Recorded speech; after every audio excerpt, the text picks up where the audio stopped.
하이델베르그 요리문답 26주차 문답 함께 살펴보도록 하겠습니다. 먼저 문답 함께 읽겠습니다. 제69문 질문: 그리스도가 십자가에서 들이신 단번의 희생이 당신에게 실제로 유익이 됨을 당신은 거룩한 침례를 통해 어떻게 설득되고 확신합니까? 답: 그리스도께서 이런 외형적인 물의 씻음을 제정하시고 다음과 같은 약속을 덧붙이셨기 때문입니다. 그의 약속은 통상 몸의 더러움이 물에 의해 씻겨 내가 외적으로 깨끗하게 되듯이 그의 피와 영에 의해 내 영혼의 모든 더러움, 즉 모든 나의 죄가 확실하게 씻긴다는 것입니다. 제70문 질문: 그리스도의 피와 영으로 씻긴다는 것은 무슨 뜻입니까? 답: 그리스도께서 십자가에서 자신의 희생으로 우리를 위해 흘리신 피로 말미암아 하나님으로부터 죄의 용서가 거저 주어진다는 것입니다. 또한 성령에 의해 성령에 새롭게 되고 그리스도의 지체로 거룩하게 되어 우리가 시간이 흐를수록 더 죄에 대해 죽고 거룩하고 흠없는 삶을 산다는 것입니다. 제71문 질문: 그리스도는 우리가 침례의 물로 씻기는 것처럼 그의 피와 영으로 우리를 확실히 씻기신다고 어디에서 우리에게 약속하셨습니까? 답: 다음과 같이 침례를 제정하실 때입니다. 그러므로 너희는 가서 모든 민족을 제자로 삼아 아버지와 아들과 성령의 이름으로 침례를 베풀고 믿고 침례를 받는 사람은 구원을 얻을 것이요 믿지 않는 사람은 정죄를 받으리라. 또 이 약속은 성경에서 침례를 중생의 씻음과 죄를 씻어냄이라고 가르치는 곳에서 반복됩니다. 지난 시간 살펴봤던 성례 중에서 침례의 의미에 대해서 성경에서 가르치고 있는 바를 간략하게 요약하게 소개하고 있는 그런 문답 함께 봤었는데요. 침례에 대해서 오늘 조금 더 성경에서 가르치는 바에 대해서 생각해보는 시간 가지도록 하겠습니다. 먼저 침례는 무엇을 의미하는가라고 했을 때, 침례 원래 단어는 밥티조라는 그런 단어가 사용되어졌는데요. 담그다 또는 가라앉히다라는 것이 대표적인, 그래서 물에 푹 담그는 것이 성경에서 이제 이 밥티조라는 침례라는 단어가 사용되어졌을 때 첫 번째 대표적인 이미지로 이해를 하고요. 그 다음에 또 가지고 있는 의미가 씻다는, 담그고 가라앉고 그런 의미에서 씻다라는 그런 의미도 가지고 있다라는 것. 먼저 침례는 그런 의미를 가지고 있는 단어인데요. 그럼 침례는 성경에서 어떤 의미로 이렇게 사용되어진 거, 또 어떤 뉘앙스로 함께 사용되어지고 있는가라고 볼 때요, 크게 세 가지로 성경에서 살펴볼 수 있습니다. 첫 번째는 사도행전 22장 16절 이제는 왜 주저하느냐, 일어나 주의 이름을 불러 침례를 받고 너의 죄를 씻으라 하더라 하면서, 오늘 문답에서 많이 나왔던 표현이 침례를 뭐와 관련해서 이해를 하고 있는, 죄를 씻는 것과 관련해서 침례가 그런 의미를 가지고 가지고 있는 것에 대해서 이제 사용하고 있는 그런 정황을 볼 수, 죄를 씻는다라는 그런 의미가 있다라는 것. 로마서 6장 3절에서는요, 무릇 예수 그리스도 합하여 침례를 받는 우리는 그의 죽으심과 합하여 침례를 받는 줄 알지 못하느냐 하면서, 여기서 침례는요, 죄 씻음과는 또 다른 죽음에 연합한다는, 죽는 것과 같은 의미를 가지고 있는 것으로 침례가 사용되어 있는 정황을 볼 수 있죠. 로마서 6장 11절 말씀, 이와 같이 너희도 너희 자신을 죄에 대하여는 죽은 자요 그리스도 예수 안에서 하나님께 대하여는 살아있는 자로 여기서 침례받은 성도에 대해서 이야기를 하는 거죠. 침례가 무슨 의미를 가진가? 그 죄에 대해서 죽었다는. 그래서 앞에 사도행전 22장 16절 같은 경우에는요, 죄 씻음과 관련된 그런 의미로 침례라는 표현이 함께 사용되어지는 거다면요, 로마서 6장 같은 경우에는 죽음에 대해서, 죽음이라는 의미로 사용되어, 특별히 죄에 대해서 죽었다라는 그런 의미로 사용되어지고 있다는 것 기억하시면. 세 번째, 또 성경에서는 어떤 의미로 이 침례라는 단어가 사용되어지고 있는가? 고린도 12장 13절 말씀입니다. 우리가 유대인이나 헬라인이나 종이나 자유자나 다 한 성령으로 침례를 받아 한 몸이 되었고 또 한 성령을 마시게 하셨느니라 하면서 구별되었다라는 거죠. 구별되었다. 세상에서 구별되어져서 원래 유대인, 헬라인, 종, 자유자 다 각기 소속되어 있는 세속적인 세계에서는 한 몸이 될 수 없는 사람들, 감히 한 몸이 되기엔 너무 먼 사람들이죠. 그럼에도 불구하고 그 세 속에서 구별되어서 침례를 받아서 한 성령에 의해서 침례를 받아서 예수 그리스도의 한 몸이 되었다. 그리고 그들은 이제 그 한 몸으로 한 성령의 인도하심을 따라서 보호하심을 따라서 살아가게 되었다라는 것을 이렇게 표현하고 있고요. 여기서 침례는요, 구별되었다라는 뉘앙스로 이 표현이 사용되어지고 있다는 것. 그러면 실제로 이제 이 각 표현들이 먼저는 씻음이라는 것이, 다음에 죽었다라는 것이, 구별되었다는 것이 예수 그리스도 안에서 우리에게 누리게 하시는 은혜와 그것을 통해서 베푸신 은혜가 어떠한 것인지에 대해서 조금 더 생각을. 먼저 씻음이란 거 죄 씻음에 대해서 고린도전서 죄 씻음이 이제 예수 그리스도에서 성도들에게 주어졌죠.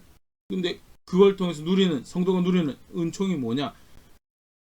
예수 그리스도를 믿는 것으로 말미암아 정결하게 되었다, 깨끗하게 되었다라는 그런 의미가 이제 씻음이라는 것을 통해서 강조가 되는 그런 의미죠. 고린도후서 11장 2절 말씀입니다.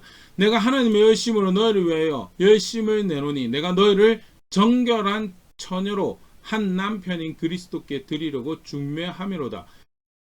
정결한 처녀가 된다. 그 하나님 백성을 일컫는 또 다른 표현이죠. 어떻게 그들이 정결할 수 있는가? 예수 그리스도 안에서 정결할 수 있는 거고요.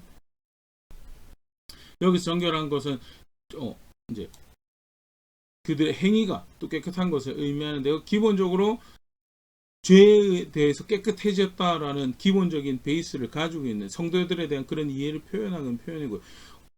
성도가 정결함을 이야기할 수 있는, 하나님의 정결함을 이야기할 수 있는 예수 그리스도의 누리는 대표적인 은총이죠. 그것을 씻음이라는 표현이, 씻음이라는 누앙스를 가진 침례 표현이 가장 잘 담아내고 있는 표현. 그걸 통해서 베푸신 은혜가 뭐죠? 예수님께서 죄를 정결하게 하시는 은혜를 베푸셨죠. 요한계시록 7장 14절 비유적으로 이렇게 표현하는데요. 내가 말하기를 내 주여 당신이 아시나이다 하니 그가 나에게 이르되 이는 클로 하늘에서 나오는 자들인데 어린 양의 피에 그 옷을 씻어 희게 하였느니라.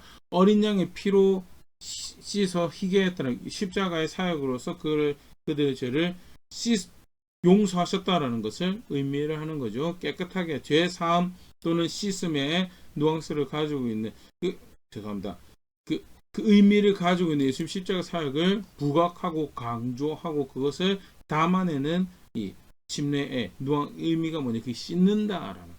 씻는다.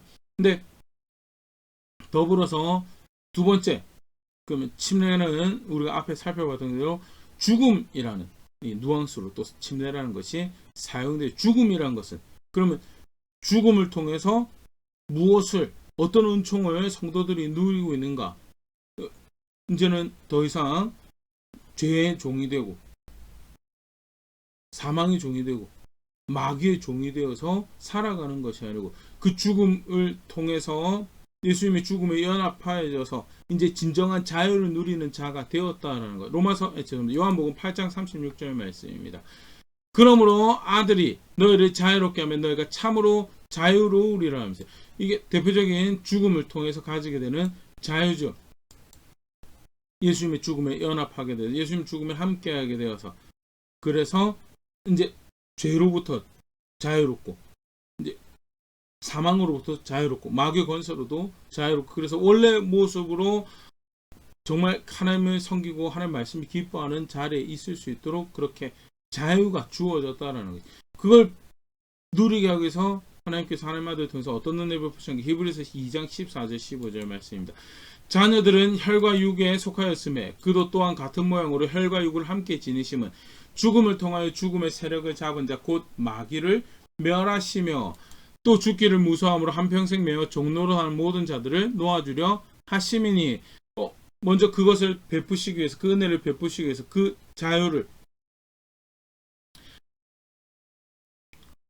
그 묶여있던 자리에서 모든 것이 해결돼서 자유를 누리게 하시기 위해서 혈과 육을 함께 지니시는, 성육신 하시는 그런 놀라운 은혜가 베풀어졌고, 성육신 하신 예수님이 죄의 대가를 짊어지고 죽으심으로써 그 죽음을 통하여 죽음의 세력을 잠자 마귀를 멸하시고, 또 죽음에서 죽기를 무서워하면 한평생 매일 종로로 하는 죽음에서 그들을 자유롭게 하시고, 이 본문에 등장하지 않지만 죄의 권세에서 자유롭게 하시는 그런 일을 하셨죠. 그게 사실은 이제 죽음이라는 침례의 뉘앙스가 담아내고 있는 예수님의 사역과 그 안에서 누리고 있는 성도의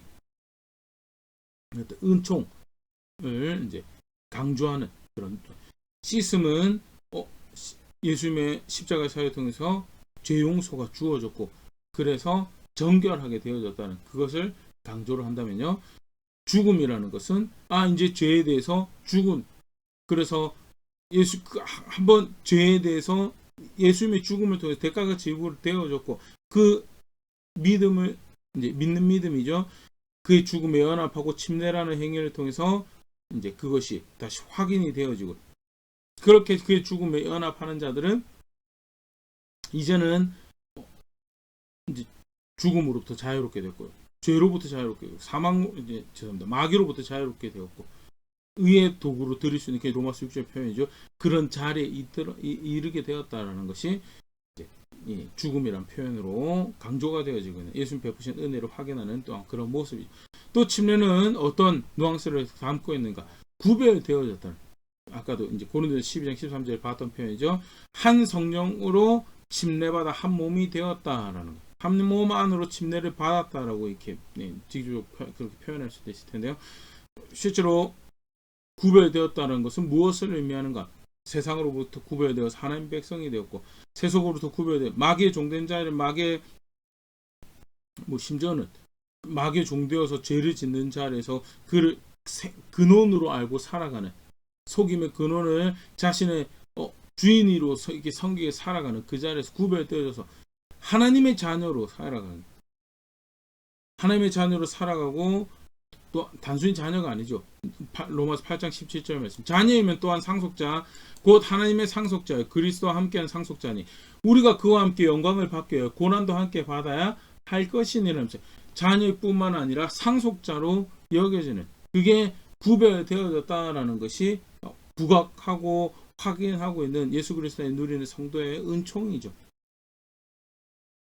자녀이고 상속자로 여기는 그것을 베푸시기 위해서 어떻게 하시는가? 예수님 안에서 하나님 백성 삼으시는 정결하게 하시고 자유롭게 하시고 그리고 그의 백성으로 삼으시는 그 은혜가 주어졌다. 에베소서 2장 12절 13절 말씀입니다. 그때 너희는 그리스도 밖에 있었고 이스라엘 나라 밖의 사람이라 약속의 언약들에 대하여는 외인이요 세상에서 소망이 없고 하나님도 없는 자이더니 이제는 전에 멀리 있던 너희가 그리스도 예수 안에서 그리스도의 피로 가까워졌느니라 하면서 멀리 소망밖에 있고 약속밖에 있고 나라 밖에 있던 사람들인데 가까워졌다라는 것 그리스도의 피로 가까워졌다. 그게 예수님 믿는 자에게 예수님이 또 하나님 예수 그리스도 안에서 그의 예수 그리스도의 사람들에게 베푸시는 은혜죠. 그 은혜 안에 자녀라 여겨지고 그의 백성이라 여겨지고 그게 구별이라는 뉘앙스가 또한 대표적으로 상징하는 구별되어져서 어떤 존재가 되게 하나님 자녀가 구별되어져서 하나님 백성이 되었다라고 실제로 예수님 안에서 주어지는 은혜가 구별하시는 은혜였다라고 침례는 그런 뉘앙스를 가지고 성경에서 그렇게 그런 뉘앙스를 가지는 표현들로 사용되죠. 다시 한번 하나만 있는 게 아닌데 세 가지가 다 있죠. 죄를 씻는데 용서가 주어졌다는 것. 그래서 그 죽음에 연합한 자들에게는 자유가 주어졌다는 것. 그리고 그 안에 구별되어서 하나님 백성으로 하나님 자녀로 여겨지는 은혜가 주어져 그것을 확인하는 도구가 뭐냐? 침례라는 예식이다라는 거예요.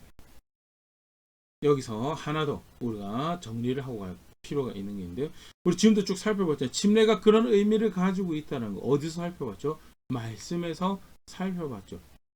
실제로 침례가 우선이냐 하나님 말씀이 우선이냐 할 때 말씀이 우선 말씀에서 규정하신 대로 침례를 알아야 되고 침례가 사실 굉장히 놀라운 예식이죠. 감격이 있습니다. 침례에 참여할 때 특별히 이제 그와 함께 죽은 자고 그와 함께 사는 자입니다라고 물에 들어와서 침례를 받는 사람도 있고 침례가 받는 사람들을 증인으로서 옆에 서 있는 사람들도 있고 죽었다가 살아났구나는 그렇게 자유롭게 됐구나 그렇게 나를 위하신 하나님이 계셨고 그 은혜에 참여하는 자로 초청받았다는 사실 자체가 굉장히 그 감격이 예식 안에서 확인되어지고 다양한 느낌들이 발생하고 감동이 주어지는 그런 예식이죠. 그런데 중요한 건요. 감동으로 접근해서 절대 안 된다. 이런 느낌이 들어요. 침례는 이런 느낌을 주는 건 것 같아.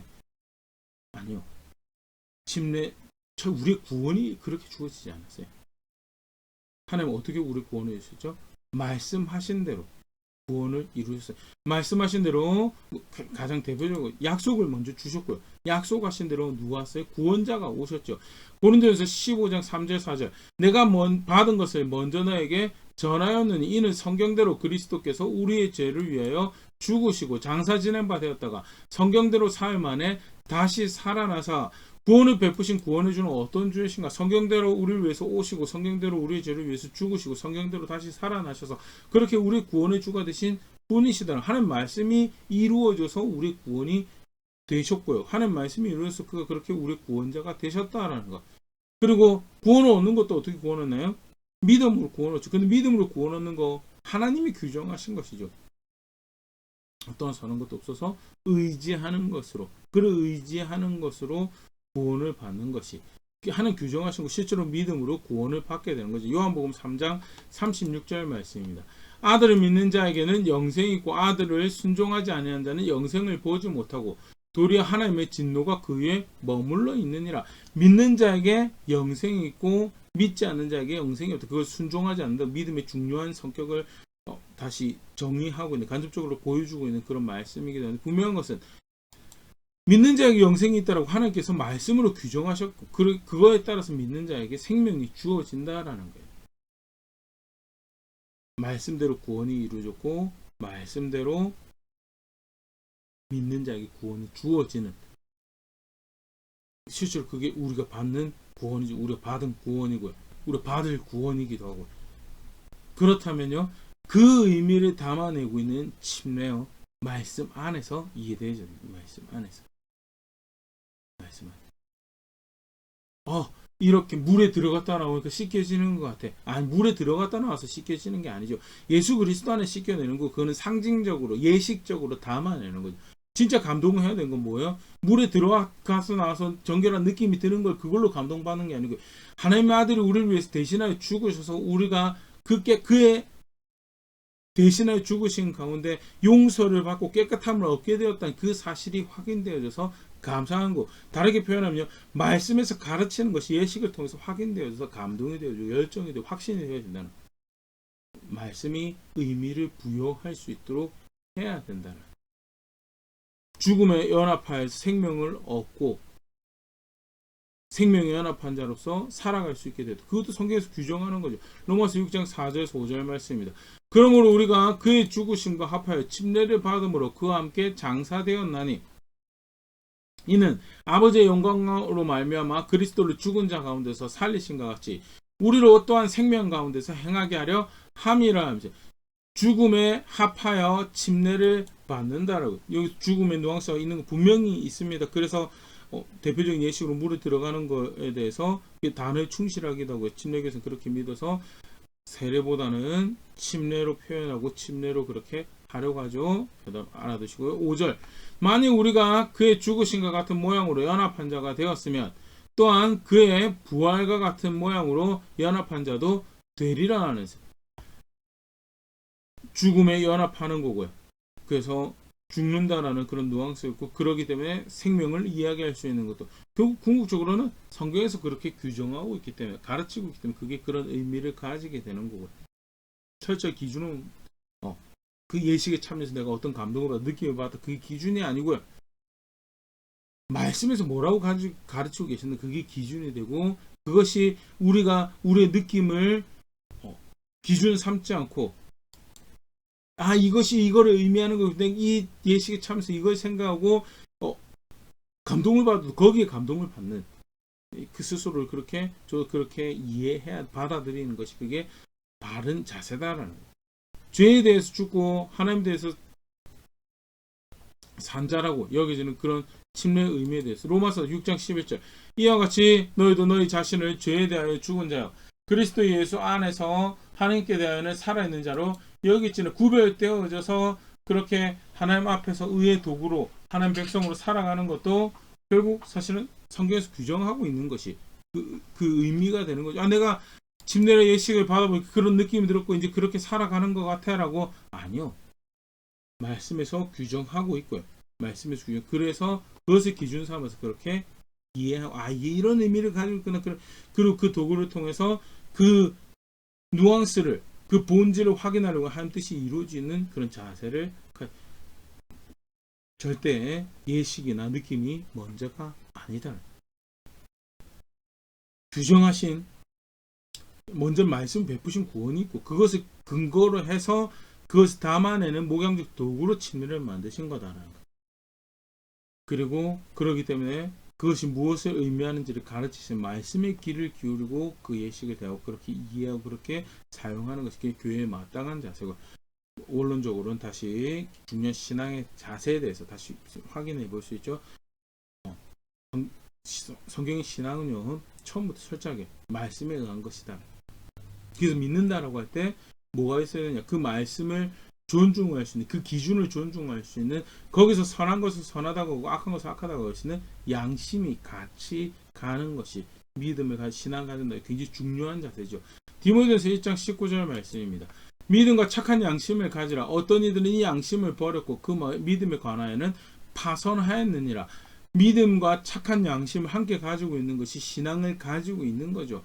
믿음을 가지고 있다라고 하는데 양심을 버렸어요. 말씀에서 규정하신 선과 악, 말씀에서 규정하신 의미, 그것과 상관없이 내가 믿는데라고 그걸로 우기고 그걸로 될 것 다 될 것처럼 하면요, 그거는 사실은 기독교 신앙의 여러 가지로 표현할 수 있어요. 우리 한쪽만 강조해가지고 그게 전부인 것처럼 만들어버렸고, 믿는다라고 할 때 대표적으로 주가 생기는 거죠.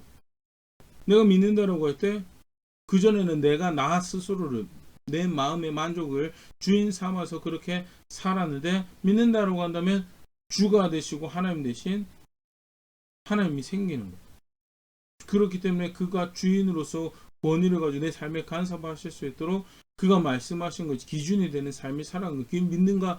믿는다라고 할 때 별개의 것이 될 수가 절대 없다라고, 믿는다라고 하면 반드시 있어야 되는 것이고, 근데 그 양심을 왜 버려요?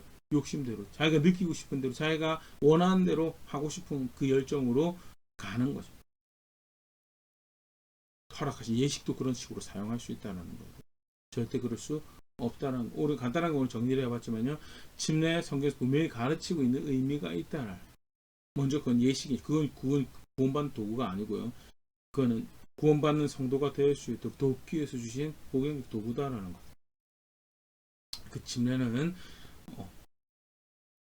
죄 용서란, 씻음이라는 의미도 가지고 있지만 동시에 죽음으로 인한 자유함에 대해서 의미를 가지고, 아울러서 구별되어서 자녀로 또 그의 소속으로 여겨진다는 그런 뉘앙스도 가지고 있다. 그 침례를 통해서 내가 깨끗하게 되었구나라는 것도, 또 내가 이제 죽었구나라는 것, 내가 이렇게 해서 구별되었구나라는 것, 다 같이 생각할 수 있어야지 그게 침례를 예식을 진행하는 사람도 바르게 가르친 거예요. 그것을 받아들이는 사람도 받아들이고 바르게 예식에 참여할 수 있는 모습이다. 그것이 궁극적으로 성경에서 그렇게 가르치고 있기 때문에 그 기준을 쫓아서 그렇게 사용되어져요. 그게 바른 도구로 사용되어지는 모습이다. 그리고 사실 우리의 기본적인 신앙은 철저하게 그렇게 말씀에서 규정되어야지 그렇게 바른 길을 갈 수가 있다라는, 간단하게 성경에서 가르치는 침례에 대해서 함께 그것이 담고 있는 의미에 대해서 함께 생각해 봤는데요. 먼저는 침례에 대한 이해, 바르게 가지고 있었던가에 대해서 먼저 다시 말씀하셔서 정리를 할 수 있으면 좋을 거고, 더불어서 침례뿐만 아니라 우리의 모든 신앙이 사실은 하나님 말씀을 위한 것이어야 되는데, 나는 어떻게 내 신앙을 고백하고 있는가, 그런 부분도 함께 생각해 볼 수 있으면 좋을 것 같습니다. 강렬한 경험들이 있어요. 하나님 살아계시기 때문에, 하나님이 살아계시고 믿는 자 하나님 되시기 때문에 상황 가운데 경험하게 하시는 것들이 있고요. 굉장히 사실 감격스럽죠. 열정이 되고 동기가 되어집니다. 근데 그게 기준은 될 수가 없다라는 거예요. 성경 어디를 찾아봐도 그 경험이 기준이 되지는 않아요. 동기와 열정이 돼서, 심지어는 10가지 재앙과 그 홍해 출애굽 사건을 경험한 사람들에게도 하나님이 그 광야의 그 구원의 여정에 그걸 통해 가르치시고자 했던 것은 신명기 8장에 사람이 떡으로만 살 것이 아니라 여호와의 말씀으로 산다는 것을 가르치려고 했던 거. 경험 믿으라고 한 것이 절대 아니. 경험해봤잖아요. 그런 스토리가 있지 않느냐. 그렇다면 말씀 따라 살아가요. 우리도 마찬가지. 말씀대로 구원자고, 말씀대로 구원이 이루어지고, 말씀대로 믿음으로 구원을 받게 되는 놀라운 은혜가 주어졌고, 실제로 그렇다면 네, 믿음이라고 고백하는 일거수일투족은 말씀에 의해서 규정되어지는 것들이어야 된다. 나는 어떻게 살아가고 있는지, 나는 어떻게 나의 믿음을 고백하고 있는지 말씀을 다 정직하게 돌아보고 점검해 볼 수 있으면 좋고, 규정하신 대로 걸음걸음 살아내며 베푸신 은혜의 놀라움에 대해서 헤아리고 감격하며 속에서 내가 나의 하나님, 나의 소망이 되시는 구원의 줄 압니다라는 실제적인 선택들, 고백들 만들어가는 자리는 그런 제가 될 수 있으면 좋고, 그렇게 함께 성숙해져가는 교회 우리 될 수 있으면 좋을 것 같습니다.